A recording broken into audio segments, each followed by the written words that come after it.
So, good evening, everybody, and welcome to the first edition of the podcast, videocast, vcast, what the hell, video, of everything Game of Thrones. This is Melikins and I'm Matt. So, this is obviously our first one. We have zero video editing skills, so please bear with us as we go through this fairly amateurish discussion that hopefully is of interest. Now, the little semi-critter that you see on Mel there is the page's official mascot, whom I believe is called Tiffany, Tiffy, Tippy, half a dog, something like that. Anyways, maybe you can introduce her to the folks at home. This is my little Yorkie, Tiffany, and she'll be annoying us throughout the conversation, I'm sure. Isn't that She'll split in. Okay, so guys, for our first video, we decided to talk about a character that is both very interesting, very controversial, and very polarizing amongst fans of both the books and the show. And she's the Red Priestess in service to Stannis Baratheon. She's one of Melikin's favorite character. I love her. In the book. She got the pink hair to go with the red woman, so I had to wear the pink tie to match the pink hair that went with the red woman. It is Melisandre.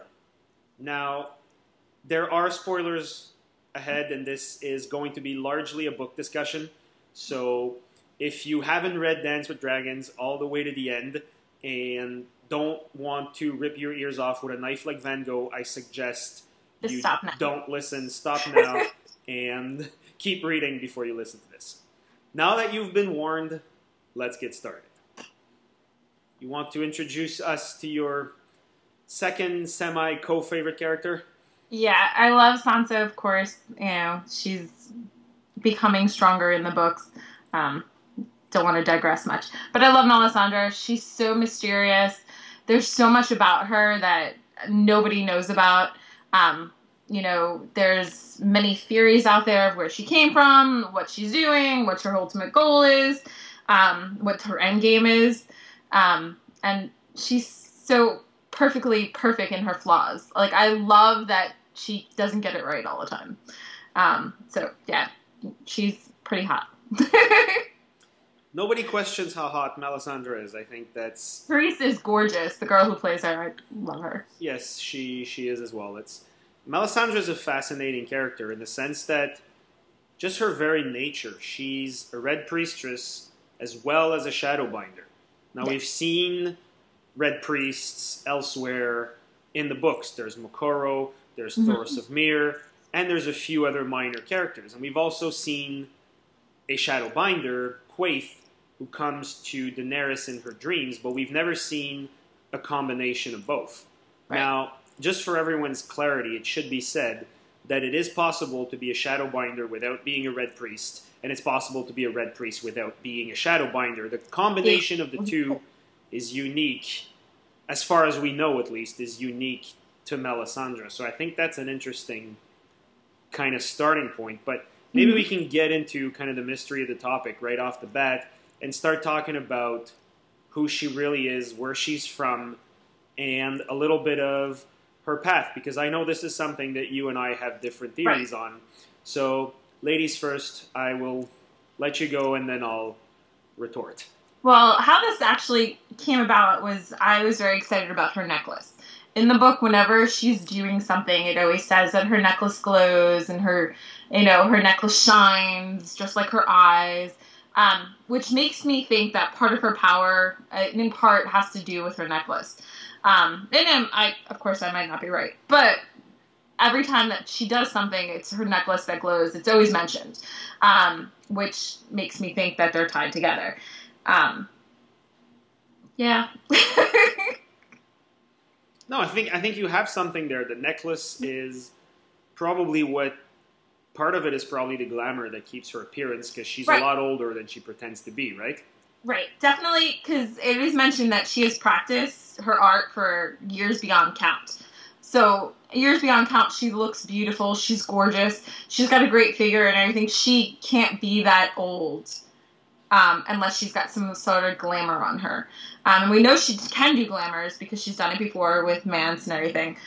So we know that's something that she can do. Now, is it only hiding that she is older, or is it also hiding, some other characteristics? It maybe that she might be someone that people might recognize or whatever. Only George R. R. Martin knows for sure, but I'm sure we'll find out.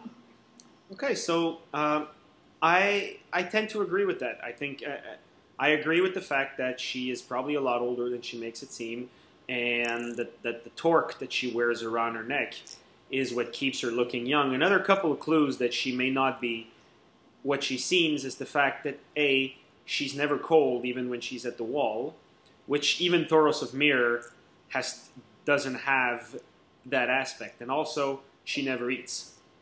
Right.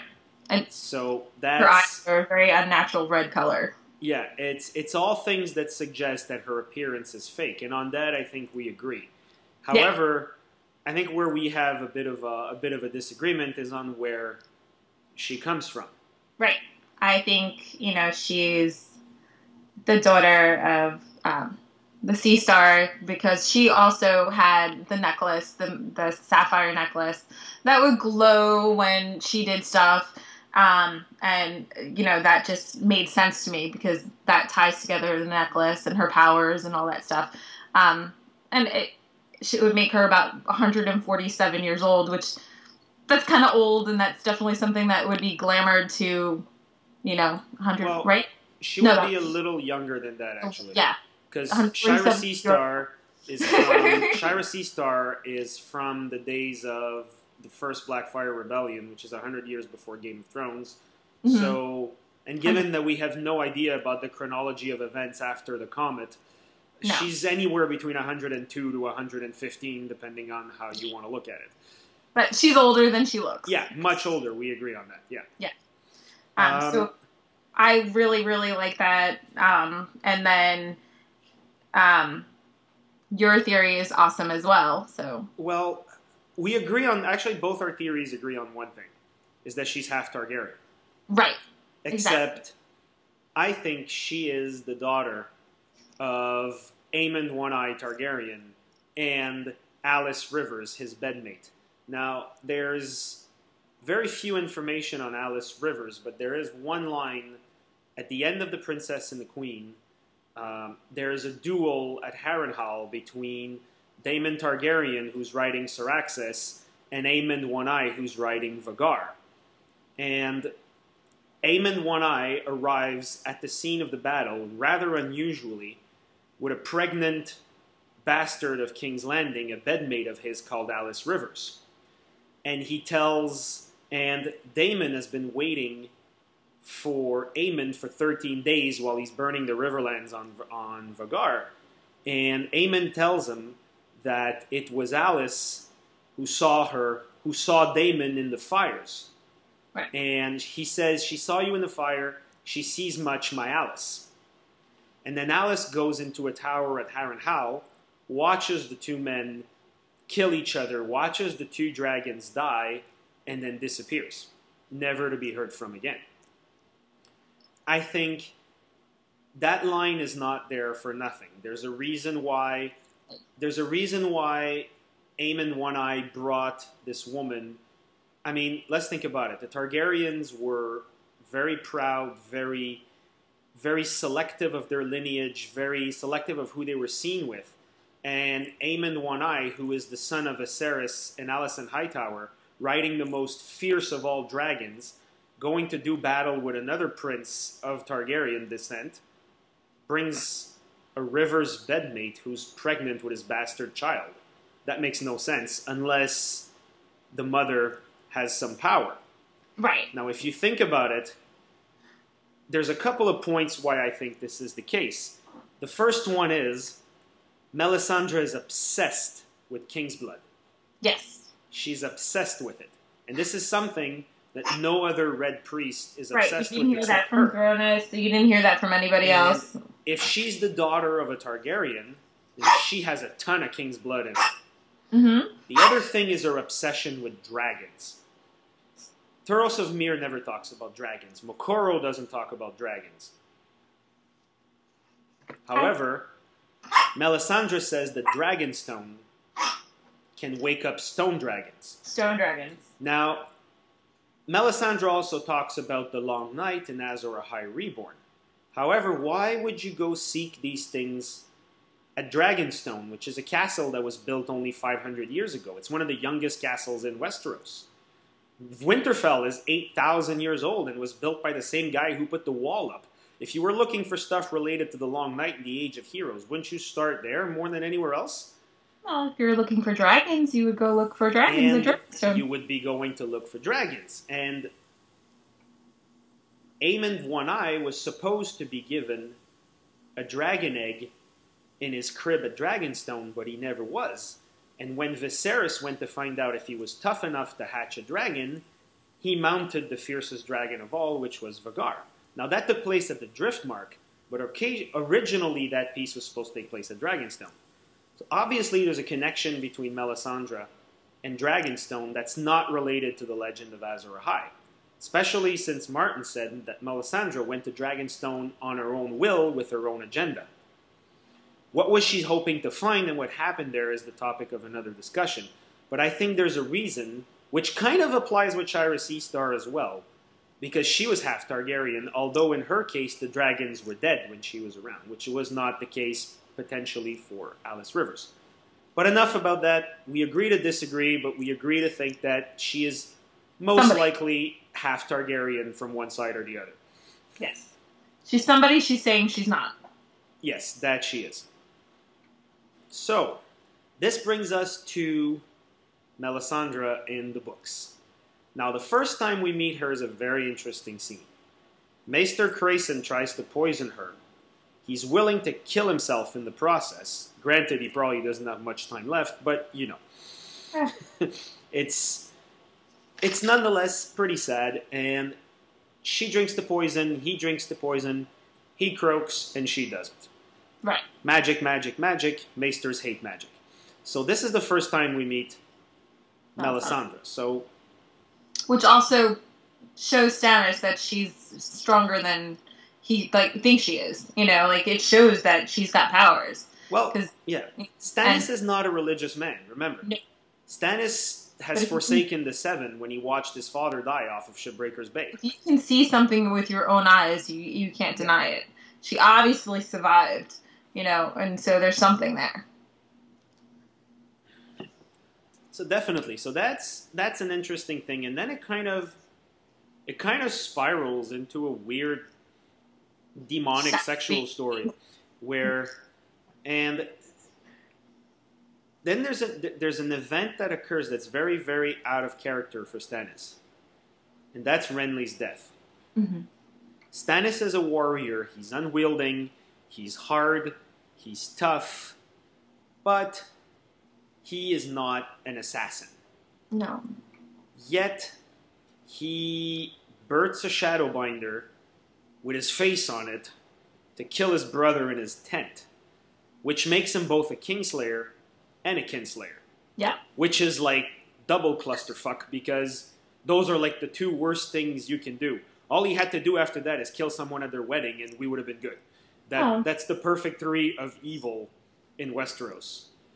So this shows Melisandre holds considerable amount of power on Stannis. Yes. Now the question is why? What's her endgame? She knows Stannis isn't Azor Ahai. I think she knew even before. I think she was probably a bridge to get to Jon, to get to the wall. Like, she knew where she wanted to get to the wall. She wanted to get there. And he was just a bridge to get her there. Interesting. You know, she used him to get where she wanted to go. She's very manipulative and very smart. She plays the game really well, even though she thinks she's more powerful than she really is, I think. You know, I don't think she always reads her visions properly. And but I think she has a bigger part to play, and she just can't see it all yet. Well, no one reads visions properly. Everyone's always wrong. Dany's always wrong. I'm never wrong. Quaith's never wrong, I don't think. I mean, even though they're very cryptic. Quaith, someone made a great analogy with Quaith. Said that Quaith is like a fortune teller. She says stuff in a cryptic enough manner that if we want too hard enough, it actually makes sense. That makes sense, sure. I That's mean, good. you know, it's Quait's things can mean 9 different things. The sun's sun, the mummer's dragon, the Yeah. kraken, it could be a million things, right? The sun's sun could be Quentin Martell, just like it Yeah. could be something entirely different. Exactly. Depending Or it on could be who you something we ask. don't even know yet. Melisandre is far more specific in her visions. She's so bad at it. Oh, she's terrible. She's horrible at it. Yeah. Even when she goes to the wall and her power goes through the roof, Right. she's still bad. Oh yeah. But is it because the wall is interfering more, or because it's not the right kind of magic, or or the dragons have more power, so it's Well, there's something about ice and fire yeah. that affects the Red Priests, because It's fire. it's only after the dragons are born that Beric Dondarrion gets resuscitated by Thoros of Myr. Yep. And it's only after the dragons are born that Melisandre is able to birth the shadow. So there's something about dragons, definitely, that increases the power of the Red Priests.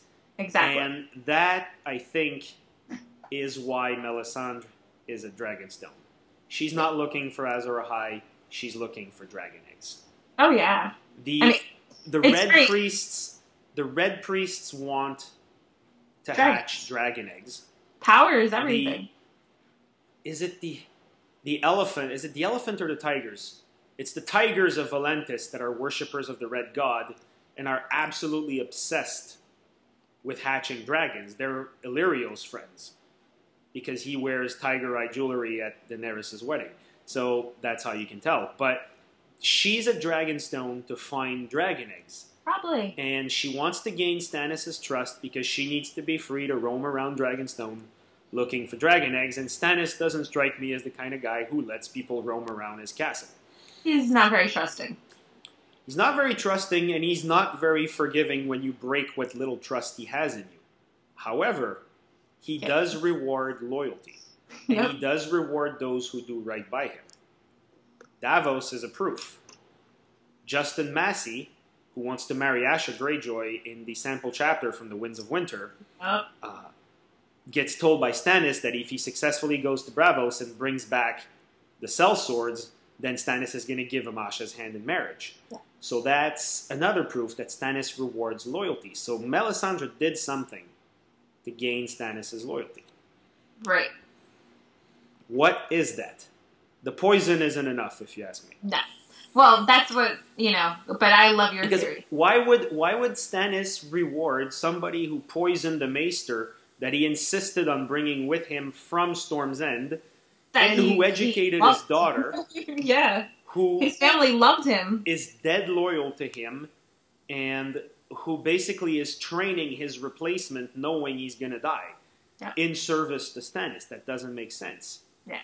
So that leaves me to the more crackpot version of my theory on Melisandre, which is that, is it Melisandre? Oh, it's very French as a name, because in French I can pronounce it very easily. It's Melisandre, which is actually very nice. And it's pretty common, too, as a name in French. But I can't, it's like Brett Favre, it's like Melisandre. You can't pronounce these names. Anyways, I digress. You just gotta move to America. She would have had to do something pretty major to earn Stannis' trust. Right. An action. An action. Yeah. Now, we don't know exactly when she came in at Dragonstone. Nope. But I would bet you a shiny penny that it's a lot longer ago than we think. And I think her gaining Stannis' trust happened during the Greyjoy Rebellion. So give me 2 seconds to backtrack here, and then we'll get there. The Greyjoy Rebellion starts. Balon Greyjoy is taking a gamble that if he rebels against Robert, other kingdoms will follow, and the Iron Throne will fall, and the Iron Islands will gain their independence back. So he declares himself king in the Iron Islands, and his brother Euron, who's a genius, sends his other brother Victarion, who's the ultimate badass, to burn the Lannister fleet at anchor at Lannisport. It catches Tywin Lannister completely off guard, the fleet is destroyed, and the reaving ships of the Iron Fleet have control of the Sunset Sea. Now, this is a brilliant strategic move, and it's a perfect usage of the Iron Fleet. It's a quick in-and-out strike, it's perfectly well executed, It's perfectly well planned, and it's carried out to a T because Euron and Victarion are the two best naval commanders in Westeros. Fast track to the Battle of Fair Isle. Stannis Baratheon and Paxter Redwine raised the Red Fleet to fight the Ironborn. Now, the Red Fleet is war galleys, which are bigger and slower than the Ironborn longships. In a traditional naval battle, the Ironborn don't stand a chance. Oh, no. The Ironborn are reavers. They strike fast and they leave, like pirates or Vikings. So, and all we know about the Battle of Fair Isle is that somehow Stannis trapped the Iron Fleet and smashed it. And the entire assumptions that Stannis is an outstanding military commander comes from the fact that he crushed Victarion at Fair Isle. Now, other than that, we have no idea whether Stannis is good with a fleet or not. We know he's good on land. Right. We know he's a great land commander. We know he's the most determined commander in Westeros because he held Storm's End till he was eating rats and all that stuff. But we have no idea, other than that, whether he's a good commander or not. Whereas we know that Victarion and Euron are brilliant.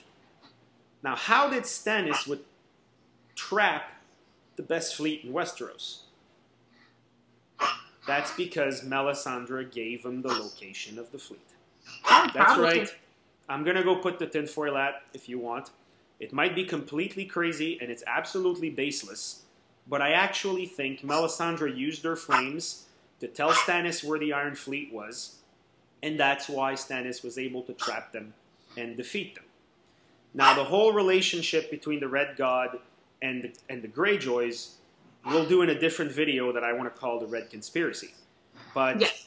Stannis has unwielding confidence in Melisandre because she gave him the victory.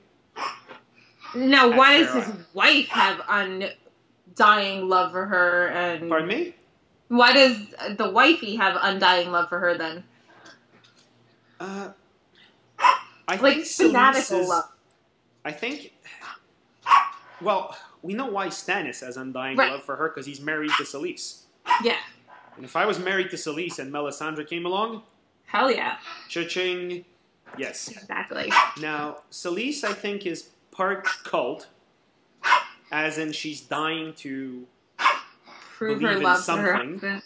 And also she's dying to believe there's a reason why she couldn't give Stannis a son, and her daughter has grayscale.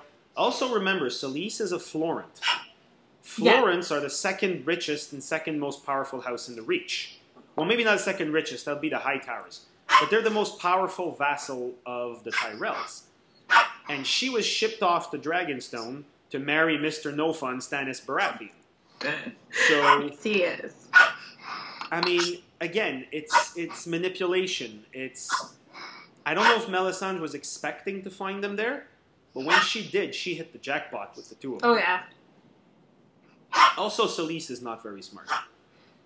Despite she tries to act like she plays the Game of Thrones, but she's not very intelligent. But no, she's not even up to the league. No. I think Shireen is better at it than she is. But I love her. She's so adorable too. Yeah. So, where does this leave us? We have a mysterious red priestess. Oh, sorry. You do know that there is no way we can edit this, right? No, this I is know. Going like this. The dog won't stop. Next time we need to get a mute mascot. Okay. Note to casting call, fire the mascot. Okay, so where does that leave us? They get to the wall. Stannis loses at the Blackwater. Melisandre loses a ton of credibility because she didn't see it coming. They go because to the wall. Her stuff is all inaccurate and going crazy. Yeah. And she wasn't there. She wasn't there. That's why she's lost. She should have been. She wasn't there. And which is ironic considering that Renly's bannermen left anyways when they saw Garland Tyrell with his armor on. But let's pass that for now. So they get to the wall, and then the game changes at the wall. There is all kinds of magic going on. Oh, yeah. at the wall. And this is like Melisandre hitting the all-you-can-eat buffet of magic and King's Blood. There's Maester Aemon, who has King's Blood. Exactly. There's Mance Rayder, who has King's Blood. There's Mance Rayder's kid, who has King's Blood. If you believe R plus L equals J, then Jon has King's Blood. And Exactly. there's Shireen that has King's Blood. There's Stannis. There's King's Blood everywhere. It's, yeah, as you said, It's the Golden Corral buffet of King's Blood. It's brilliant. Ugh. And what happens to Melisandre? I'm sorry. You tell us. Or is the dog not agreeing with me? She thinks Melisandre is Melisandre, and that's it. She probably thinks Melisandre is a cookie or something. Yeah. You keep talking. I'm gonna go get another cookie. Okay. So, basically, there's King's Blood everywhere, and Melisandre's powers, no pun intended, goes off the wall. And she starts to no longer see Stannis in her vision. She sees snow. Namely, I think the quote is, she says, "I try to see the king and all I see is snow." And oddly enough, Ghost is very friendly with her as well, which is strange. That's glamour also. What? Could that be a glamour also? Because at first he's very hesitant, and he's like... To fool a direwolf? You never know. Because at first he was like, who is this? Like, what? And then he was all okay with her. And even Jon, said Ghost here, and Ghost didn't even pay attention to him. So maybe it is the glamour. Maybe it is. That's interesting. I'm interesting. You are interesting. So by all means, continue. You really are interesting. This is no. That was just something that popped into my head because it didn't make sense to me. He's Ghost. He's not all that friendly. He's not going to just go up to anybody, and especially Melisandre, who's just different, and she's not like any of the other people that are there. Usually animals can sense when there's something off. Like my dog doesn't like people who drink. I see. She perhaps animals are very... best never to put me in the same room as your dog then. That's why she keeps barking, baby. This isn't vodka. I'm actually drinking water. It's Monday. I have water too. But animals have that sixth sense kind of thing. When there's something off, they don't trust it. They're weary of it. And it just makes me think that at first, because Ghost was just like, I want nothing to do with this chick. And she made, I believe she made like a sound, or her voice sounded singing, like a sing-song voice. Yes. And then Ghost was okay with her and ignored Jon, which that's never going to happen, that he's going to ignore Jon. So it makes me think that either she did some sort of glamour or spell or something she did to enchant Ghost for the moment, so she can pet his dog. We know that direwolves can be warged. Yes. So I guess it's not impossible that they could be responsive to magic. Right. Because I guess that actually makes sense, because they can be warged. I can't remember if it's even mentioned how Summer reacts around Cold Hands and the children and all that when they're beyond the wall, but I want to say that he didn't really like Cold Hands. He stayed away from him. Okay, so see that's interesting if there's a parallel to be made there or not. Yeah. But I'm sure someone out there has a theory that Cold Hands is Melisandre, who's Tyrion's mother, and they're all really parts of Howland Reed, but it's... Yes, Howland Reed is everything! Howland Reed is everything. If they ever make a beer commercial about Westerosi Ale, he's going to be the most interesting man in Westeros. He's going to be the dude with the beard and the two girls saying, "I don't always mess the story, but when I do, I choose the Starks." It's some terrible thing like that, and that was just a horrible joke I just made. I'm not... It's just epic. But... See, that's something you have to make into a meme. It's... Yeah, I have a feeling my face is going to be made into a meme after this. Or maybe a dart bored or something. Who knows? But yeah, it's the ghost thing with the glamour does. It's something. Sense. It might not be a glamour. It might be some sort of enchantment or something. It's also kind of strange that of all the rapists and murderers at the wall, nobody ever tried their chance with Melisandre. You would think some of these guys would be desperate enough to try and hit that, even though it would mean getting burnt alive. I mean, I don't know. They're all rapists and murderers and criminals, and they've been with nothing but dudes for like years and years. Oh, they go to Old Town. What? They go to Old Town and knock their socks off. For God's sakes, these girls are so pretty. They stick them underground where there's no light. How good can it be? I mean... Hey, when you have nothing, I'm sure that's good enough. This ain't exactly Chataya's we're talking about here, eh? And I'm sure on more occasion than one, you had to be a little bit loose on the concept of woman, too. So, but that's just me. I mean, I'm just surprised that none of them ever tried anything either, but... I mean, also, they're not stupid. She's pretty scary. She is scary. She's badass. The first thing she does when she gets there, she starts burning people, like... That's the other thing that's interesting, is no other red priests burns people, ever. Nope. There's two things Melisandre constantly does that no other red priest do. She talks about king's blood, she burns people, and she doesn't seem to be able to create fire either. Isn't it funny, though, that... Which is something that we see in Volantis. Kind of born out of king's blood. Pardon me? The dragons were pretty much born out of king's blood. Khal Drogo you need a couple of things for dragons to hatch. You need eggs. King's blood, you need dragon eggs, you need magic, and you need fire. All of those things were right there when Dany gave birth to her babies. Yeah. She had her magic person, she had the king's blood, she had her fire, and she had her dragons. Yeah. So maybe Melisandre's just trying to get the components right. All she needs is dragon eggs. All she needs is dragon eggs, which is why she went to Dragonstone. Yeah. But who knows if she doesn't have any? She might. She might have some. That's why she really wants some king's blood. Yeah, she needs king's blood. Well, yeah, and then she got tricked by Jon because he switched Mance with Rattleshirt, so she didn't get king's blood. Actually, this is interesting because Melisandre managed to lose pretty much all the king's blood at the wall in a matter of one book. Aemon went off on a boat with Sam.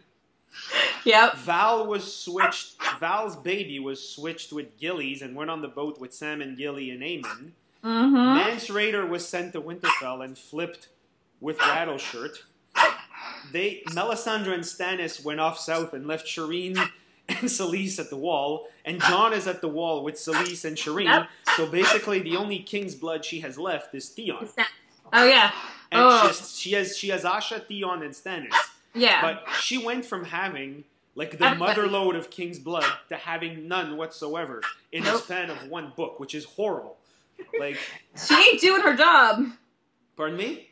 She ain't doing her job properly, then. Someone is so obsessed with king's blood somewhere that they put Maester Aemon's body in a cask of rum instead of burning it when they're on the Cinnamon Wind to preserve it. Right. So there's someone else out there is interested in king's blood, but we'll get that at some other point. So I guess we've been talking for about half an hour. So maybe we should wrap it up with where we think Melisandre's character, what Melisandre's arc is going to be in the coming books. Well, I read something interesting the other day about when the Red Star bleeds, and if you believe that she is Sheri's daughter, then that would kind of make her a Red Star, and she bleeds when she's looking at that vision, and da-da-da-da. So I really like that theory. That's actually very interesting. I have a far less good theory than that. Yeah. So I'm sorry. Go! I'm sorry. I'm still here. You can talk. Okay. Well, I'm actually not sure where her character is going, but I think it's largely going to depend on what Stannis decides to do with Theon.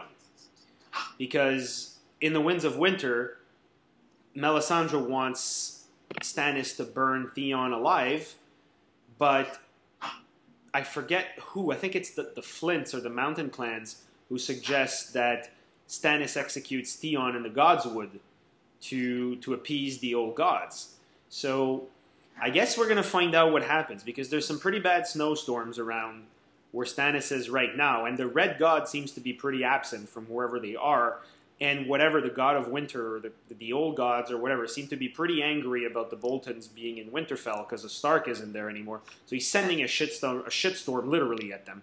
So I think it'll be interesting to see what happens there, and what happens to... I mean, what happens to Stannis at Winterfell is ultimately going to determine the influence of Melisandre. If he fails again, then she's 1 for 3. Right? Mess up at the Blackwater, succeed at the Wall, mess up at Winterfell. Stannis isn't a forgiving man. She is going to mess up at Winterfell. Pardon me? I think she is going to mess up at Winterfell.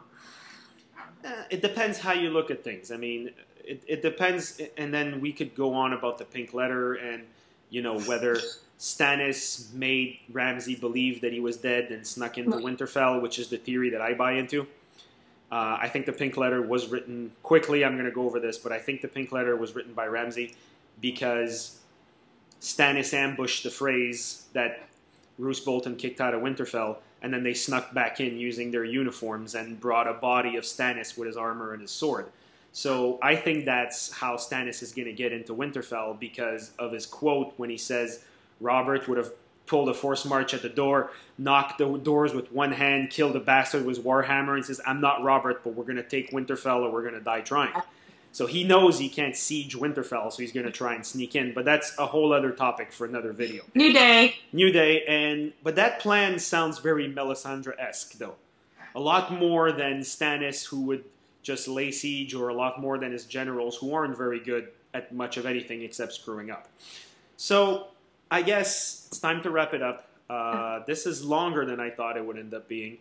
We rambled on quite a bit, but I think we stumbled on a few nice little nuggets. More importantly, we hope you guys like it. Feel free to leave us comments, insults, threats, or if you so feel like it, to volunteer your services to help us make these videos look a little bit less ghetto. My free trial of the Skype recorder thing is only 6 days long, so we're probably going to need some help at some point. So, on behalf of everyone at Everything Game of Thrones, thank you for listening. Enjoy, and peace out.